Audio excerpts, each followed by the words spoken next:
Hello everyone, welcome to the Hindu daily prelims analysis. पहला article जो है वो है how Portuguese brought tobacco to India. Tobacco के अलावा क्या क्या लेके आए थे? ये पोटैटो लेके आए थे, ये टोमेटो लेके आए थे, ये चिलीज लेके आए थे, पोटैटो और पाइनएप्पल लेके आए थे। ब्रिटिश क्या लेके आए थे? ब्रिटिश कॉलीफ्लावर फ्लावर लेके आए थे। और बाबा बुदान करके एक हमारे सूफी सेंट थे,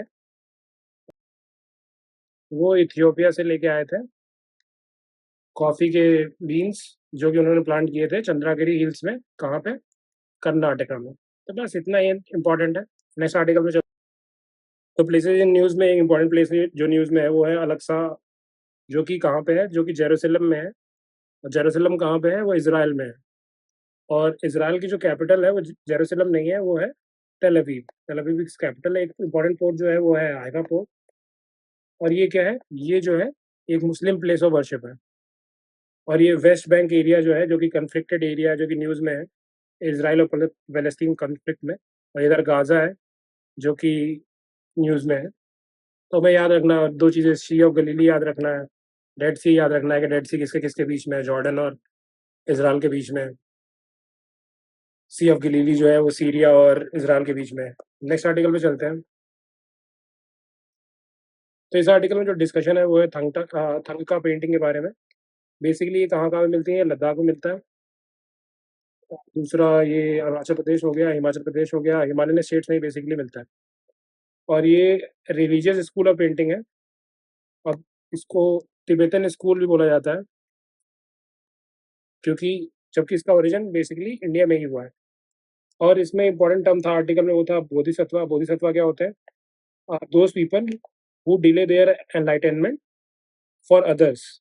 दूसरों के लिए अपना एनलाइटनमेंट जो होता है वो डिले करते हैं, ताकि उनको रास्ता दिखा सके। और ये टर्म किसका है? ये महायान बुद्धिज्म का टर्म है। नेक्स्ट आर्टिकल पे चलते हैं। तो इस आर्टिकल में जो डिस्कस करने के लिए है वो है एनिमी प्रॉपर्टीज के बारे में। तो ये रेगुलेट किसके अंदर होती है? रेगुलेट होती है 1968 के एनिमी प्रॉपर्टीज एक्ट में। बेसिकली ऐसे इंडिविजुअल्स जो कि पहले इंडिया के सिटीजन थे या इंडिया का पार्ट थे, उनकी प्रॉपर्टी जो कि इंडिया में है, then they went to other country जिसके साथ इंडिया वॉर पे रहा है या इंडिया कंसिडर करता है एनिमी, जैसे चाइना हो गई और पाकिस्तान हो गया। तो उनकी प्रॉपर्टी जो कि इंडिया में थी, उसको डिक्लेयर कर दिया जाता है एनिमी प्रॉपर्टीज। और ये किसके कंट्रोल में आ जाती हैं? Custodian of enemy property of India, जो कि एक डिपार्टमेंट है किसके अंदर? मिनिस्ट्री ऑफ होम अफेयर्स के अंदर। तो बस इतना ही इंपॉर्टेंट है याद रखने के लिए। नेक्स्ट आर्टिकल पे चलते हैं। इस आर्टिकल में जो दे रखा है वो एलिफेंट्स के बारे में दे रखा है। और 2-3 इंपॉर्टेंट टर्म है इसमें। पहला तो ये EHV-HD वायरस, ये बेसिकली क्या वायरस है? ये एंडो हीलियोट्रॉपिक हर्पीस वायरस है, जो हेमरेजिक डिजीज कॉज करता है। बेसिकली यंग वंस में हो जाता है, काव्स में यूजुअली।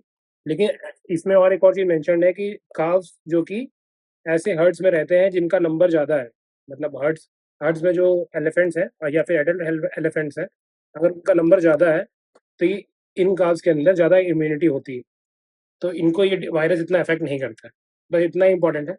नेक्स्ट आर्टिकल पे लेटेस्ट जो हमारा फाइनेंस कमीशन बना है, जो कि 16 फाइनेंस कमीशन है, वो बना है दिसंबर में। और इससे पहले वाला जो था वो हमारा 15 फाइनेंस कमीशन, उसका हेड कौन था? उसका NK सिंह जो थे वो हेड थे। 2 इंपॉर्टेंट चीज़ होती है इसमें कि पहली बात तो फाइनेंस कमीशन एक कॉन्स्टिट्यूशनल बॉडी है। आर्टिकल कौन सा अंदर किसके अंदर आता है? आर्टिकल 280 के अंदर आता है। 2 इंपॉर्टेंट टर्म है कि horizontal devolution of taxes and vertical devolution of taxes. पहले तो नेट टैक्स रेवेन्यू क्या होता है? जो भी टैक्स कलेक्ट करते हैं हम, उसके अलावा जो कि उसमें से वो चीज़ें माइनस करते हैं, जो चीज़ टैक्स कलेक्ट करने में हमें जो कॉस्ट लगी, वो अगर हमने माइनस कर दें तो वो आ गया हमारा नेट नेट टैक्स रेवेन्यू। अब इसमें से क्या होता है कि हम स्टेट को कितना देंगे और सेंटर के पास कितना रहेगा, वो जो स्टेट को जितना हम दे रहे होते हैं उसको हम बोलते हैं वर्टिकल डिवोल्यूशन।